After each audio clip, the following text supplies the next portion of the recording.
Well, howdy there, Internet people. It's Bo again. So tonight we're going to talk about two people from a long time ago and what they can teach us about success, leaving your mark on the world, changing the world today. Because they both wanted to do that. They both wanted to leave their mark, but they went about it in very different ways. And they had very different outcomes. We're going to do this because earlier tonight, I was chatting with some people that had just become active. And it's always great. It's always very invigorating, a lot of renewal. Because they're ready. They're ready to leave their mark, to change the world. They're ready to do it tonight. That immediate need. They are ready to set the world on fire. And it is fantastic. That idealism is great. May not always be the best strategy, though. So, the first guy, he was from a pretty prominent political family. However, they had fallen out of favor. So he had to go into hiding.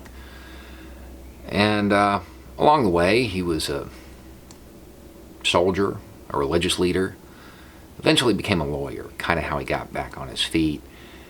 And when he was a lawyer, he was known for going after corrupt government officials and prosecuting them. And he loved it, which is funny in its own way. He had a lot of setbacks along the way. He was saddled with debt, had a lot of problems with his love life. He was once caught by pirates. And, for the pirates, it's always the same. It's always the same. I don't have any money, just let me go. You'll never see me again. Not this guy. Not this guy, though. Captain's about to send out the messenger to demand the price to return him. And he's like, that's not enough. You need to ask at least twice that much for me. Just understand, when this is all over, I'm going to come back and hunt you down. Okay. Captain sends out the messenger and does ask for twice as much. This guy, meanwhile, is not inspiring fear in his captors. He's laughing, joking, working on speeches, writing poetry. Not really an intimidating figure. Eventually the money shows up and they let him go. And then he comes back and hunts them all down. And he goes on from there and accomplishes a lot of stuff. But he had a lot of setbacks, and it was a very long road. The other guy, well, he was ready. He was ready to set the world on fire, to leave his mark. So he did. He torched the Temple of Artemis, one of the many wonders of the ancient world, destroyed it.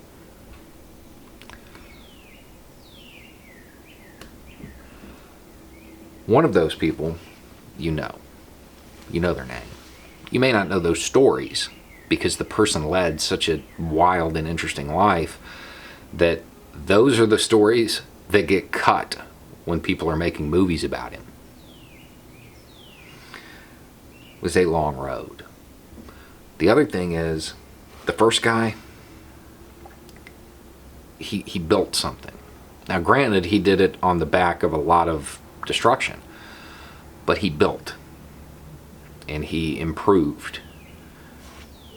The other guy, that second guy, he wanted that immediate action, that immediate change, to leave his mark and to be remembered, and he wanted it now.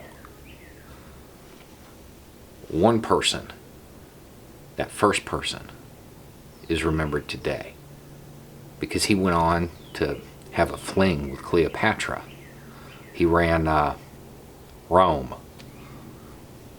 The first person, Julius Caesar. The other person?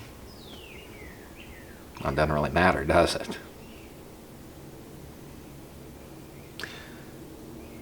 If you're going to change the world, you've chosen a pretty big battleground.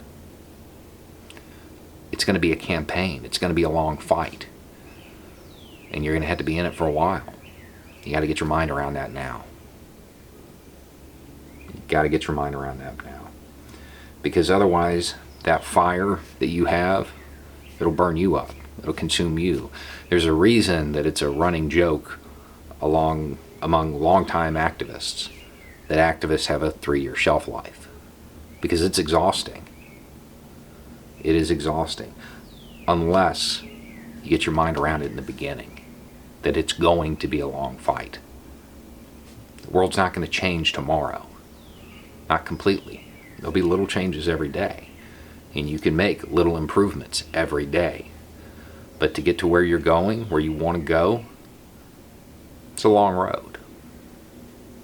It is a long road. Anyway, it's just a thought. Y'all have a good night.